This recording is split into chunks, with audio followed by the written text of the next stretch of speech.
Hello hello friends, नमस्कार।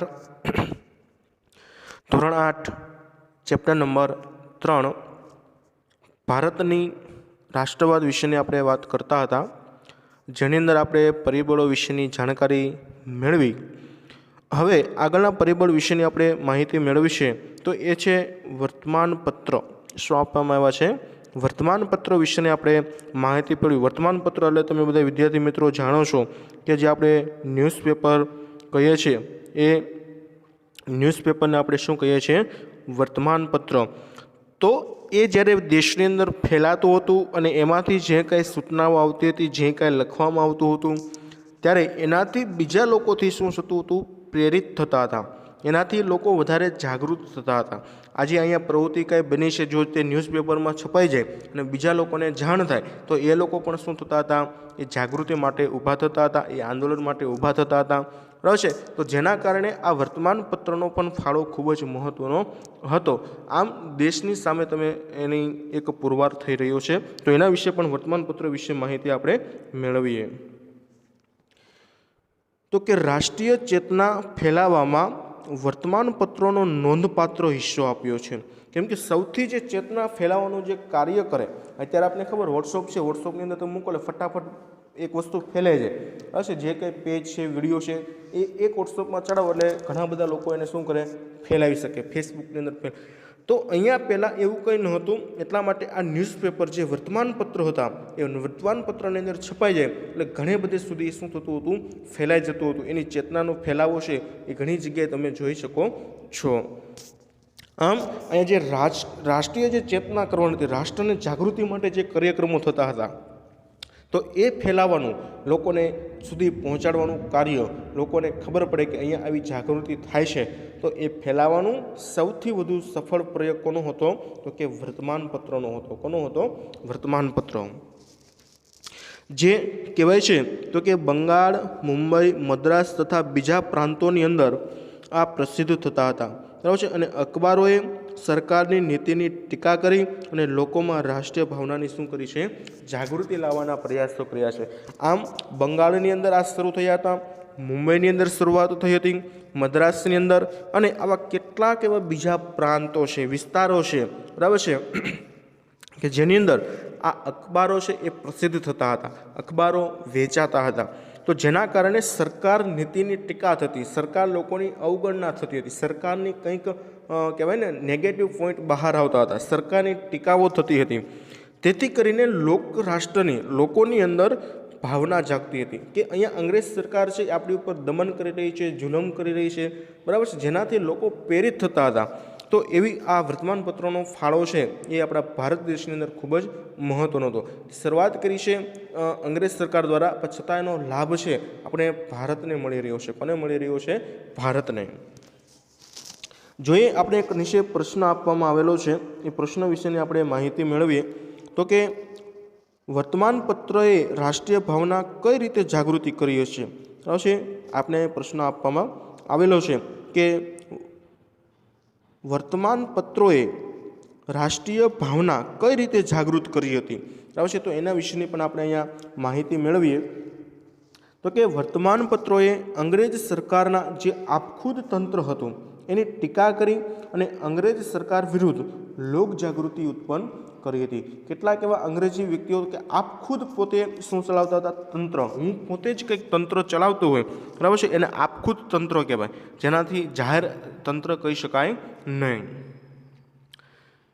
જેનો લોકમત મેળવ્યો અને તેમણે પ્રજાની વેદનાઓને વાચા આપી અને સરકારના અન્યાયી કૃત્યો હતા અથવા અત્યાચારી હતા એને ઉઘાડા પાડી દીધા।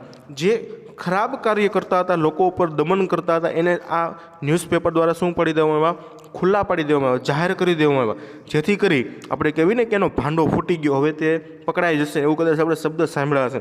તો જે સરકાર અહીંયા અંગ્રેજ સરકાર જે છુપી રીતે કરતી હતી, બરાબર છે, આપખુદ જે વર્તન કરતી હતી, બરાબર છે, એ લોકોની સમક્ષ જતા રહ્યા ન્યૂઝપેપર દ્વારા, જેથી કરી હવે અંગ્રેજ સરકાર સામે શું થવાના હતા? વિરોધ થવાના હતા। આમ વર્તમાનપત્રએ લોકોમાં દેશભક્તિની ભાવના અને સ્વતંત્રતાની ઝખના પેદા કરી હતી. આ રીતે કહી શકાય કે લોકો વધારે જાગૃત થયા હતા અને અંગ્રેજ સામે વિરોધ કરવા માટે એક સ્વતંત્રતાની ભાવના એણે કેળવી હતી, એક એકતાબીનું સંગઠન કર્યું હતું. આમ 19મી સદીમાં વર્તમાનપત્રોએ ભારતમાં રાષ્ટ્રીય ભાવના જાગૃત કરી હતી. એવું કહી શકાય કે વર્તમાનપત્રથી રાષ્ટ્રીય ભાવના જાગૃત થઈ શકે છે. ક્યારે થઈ હતી? તો કે 19મી સદીની અંદર.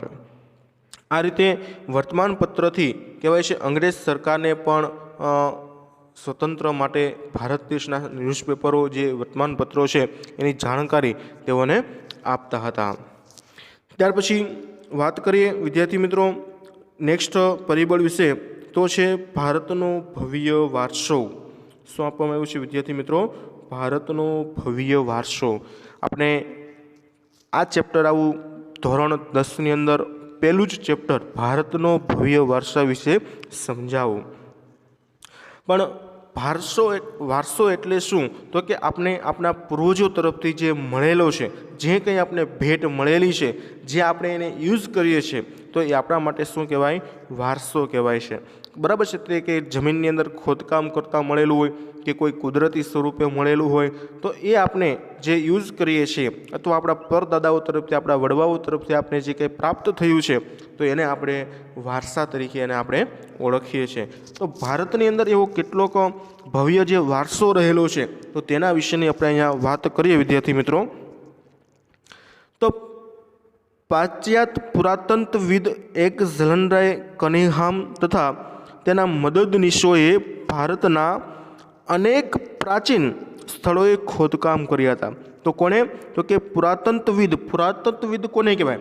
કે જે જમીનની અંદર ખોદકામ કરીને કંઈક અવશેષો જે પ્રાપ્ત કરતા હોય, તો એને કહેવાય છે પુરાતત્વવિદ. શું કહેવાય છે? પુરાતત્વવિદ. એ કોણ હતા? તો કે એલેક્ઝાન્ડર. કોણ હતા? Alexander Cunningham. કોણ હતા? કનિંઘહામ.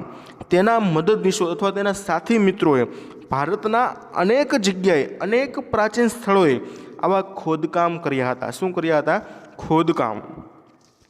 અને ખોદકામ કરવાથી આ ભારતીય સંસ્કૃતિની જે ગૌરવગાથા છે એના અનેક અવશેષો છે એ શોધી કાઢ્યા હતા. તો ભારતની એવી કેટલીક ગૌરવગાથા, ગૌરવ લઈ શકાય એવી ગાથાઓ આવશે અને એના અવશેષો જે આપણે સાબુતી માટે કંઈક આપણે બતાવવું પડે કે આ એના અવશેષો આવશે, આ કંઈક વસ્તુ એને મળેલી છે, એના અવશેષો હતા.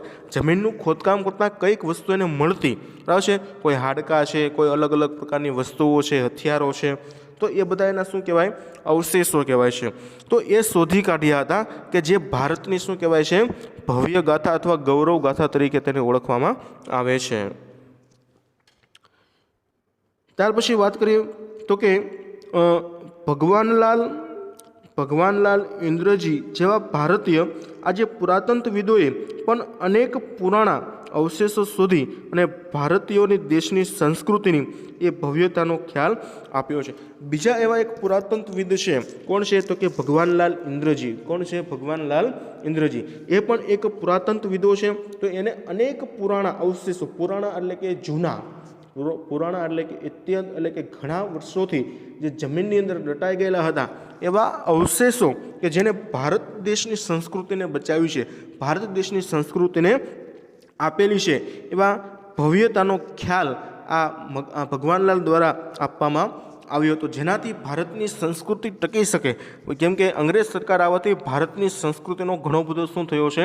નાશ થયો છે. આપણી સંસ્કૃતિ દિવસે દિવસે ઘટતી જાય છે, સંસ્કૃતિનું જ્ઞાન છે એ ઘટતું જાય છે, જેના કારણે આવા વ્યક્તિઓએ સંસ્કૃત માટે કહેવાય છે કે સંસ્કૃતિ ભારત દેશની અંદર ટકી રહે એ માટે આવા કેટલાક પ્રયાસો છે એ ભારતની સંસ્કૃતિને બચાવવાના કર્યા હતા. પશ્ચિમના વિદ્વાન એટલે કે તજજ્ઞ વ્યક્તિઓએ આ ભારતીય સંસ્કૃતિના વારસાને લગતી શોધખોળો શરૂ કરી હતી. જે વિદ્વાન હતા તો એ શું કર્યા હતા કે ભારતની સંસ્કૃતિ એ વારસાને લગતી, એ વારસાની અંદર તેઓ ટકી શકે, લાંબા આવનાર ભવિષ્ય સુધી તેઓ ટકી શકે, તો આવી સંસ્કૃતિ ને શોધવા માટે તેણે ઘણી બધી શું કરી હતી? શોધખોળો પણ કરી હતી. ભારતના આવા વિદ્વાનો પણ એની સાથે જોડાના હતા, પુસ્તકો પણ એના લખાયા હતા, ગૌરવપૂર્ણ સાહિત્ય અને સંસાધનોથી દેશવાસીઓને આ રાષ્ટ્રીય અસ્મિતા શું થઈ હતી? જાગૃતિ થઈ હતી કે આપણું પહેલાં સમય આવો હતો, એવા એના અવશેષો મળ્યા છે, એવા પુસ્તકો લખાણા હતા, બરાબર છે, એ સાહિત્ય લખાણા હતા. તો એની અંદર આવા વિદ્વાનો પણ જોડાયા હતા, બરાબર છે, પુસ્તકો લખાયા, ગૌરવપૂર્ણ સાહિત્ય લખાણા હતા. અને આવા લોકો સંશોધન પાછળ આવા દેશવાસીઓની શું રહી છે? એક નવ જાગૃતિ, જેનાથી તમે જાગૃત થઈ શકો કે ત્યારે અંગ્રેજો આવવાથી આપણી જાગૃતિને શું કરવામાં આવી હતી?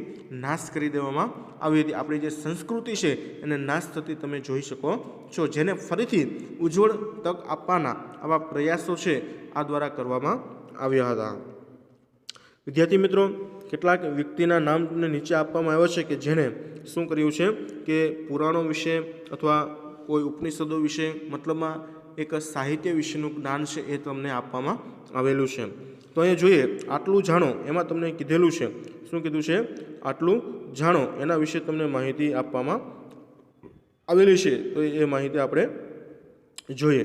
તો કે વિદ્વાનો મેક્સુલર, વિનસ, ફર્ગ્યુસન, બોહલર, ફ્લેટ તથા આ અંગ્રેજ વિદ્વાનો હતા. જ્યારે ભારતના વિદ્વાનોમાં રાજેન્દ્રલાલ મિત્ર, રામકૃષ્ણ ગોખલે, ભાડાંકર, હરિપ્રસાદ શાસ્ત્રી વગેરેના લખાણોએ ભારતના વેદો, ઉપનિષદો, રામાયણ, મહાભારત, ગીતા, સ્મૃતિ પુરાણો વગેરે આ લોકોને સમજાવવાનું કાર્ય છે એ કરાવવામાં આવ્યું હતું. તો આ છે ભારતના ભવ્ય વારસાની વસ્તુઓ કે જેનાથી લોકો રાષ્ટ્ર માટે કંઈક શીખે, રાષ્ટ્ર માટેની કંઈક ભાવનાઓ ખીલે, રાષ્ટ્ર માટે કંઈક કરવાની તીવ્ર ઈચ્છાઓ થાય, જેનાથી આ વેદ છે, ઉપનિષદ છે, રામાયણ છે, મહાભારત છે, ગીતા છે, આવા લોકોને સમજાવવામાં આવ્યું હતું. તો આ આપણે જાણવા જેવી કંઈક વસ્તુ આપણે જોઈ. ત્યાર પછી હવે આપણે જે ભણવાનું છે કે કોંગ્રેસ પક્ષની જે સ્થાપના થઈ હતી, કે જે આપણો કોંગ્રેસ પક્ષ જે સ્થપાણો હતો, એ કોંગ્રેસ જે મહાસભા હતી એ મહાસભા વિશેની વાત હવે આપણે નેક્સ્ટ વિડીયોની અંદર આપણે વિદ્યાર્થી મિત્રો જોઈશું. જો વિદ્યાર્થી મિત્રો અહીંયા સુધીમાં કોઈ પણ પ્રશ્ન હોય તો વિડીયોના કોમેન્ટ બોક્સની અંદર લખવું. જો કંઈ સમજ ન પડી હોય તો પણ વિડીયોના કોમેન્ટ બોક્સની અંદર લખજો, જેથી કરી તેનું આપણે શું લાવી શકીએ વિદ્યાર્થી મિત્રો? સોલ્યુશન. જય હિન્દ વિદ્યાર્થી મિત્રો.